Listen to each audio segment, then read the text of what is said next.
ఓ గుహమిత్రమా, ప్రతిరోజు గట్టిగా అరుస్తూ ఆహ్వానించేదానివి కదా. కానీ ఈ రోజు నీవు చాలా నిశ్శబ్దంగా ఉన్నావు. ఏం జరిగింది? బహుశా ఈ గుహ కుందేలుది అనుకుంటా. అది తిరిగి వచ్చేటప్పుడు దానిని ప్రతిరోజు ఈ గుహ పిలుస్తుందేమో. ఏముంది, ఈ రోజు గుహకి బదులుగా నేను పిలుస్తాను. నా ప్రియమైన కుందేలు గారు, రండి, లోపలికి దయచేయండి.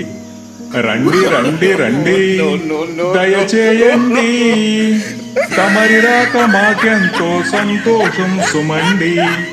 అరే, ఈ గుహ మాట్లాడుతుందంటే ఏకంగా పాటే పాడుతుందే. అమ్మో, అది చిరుతపులి గొంతు. ఇంకొక క్షణం ఎక్కడ ఉన్నానో దానికి ఆహారమైపోతాను అనుకుని ఇక ఏమాత్రం ఆలస్యం చేయకుండా అక్కడ నుండి పరుగు తీసి తన ప్రాణాలను కాపాడుకుంది.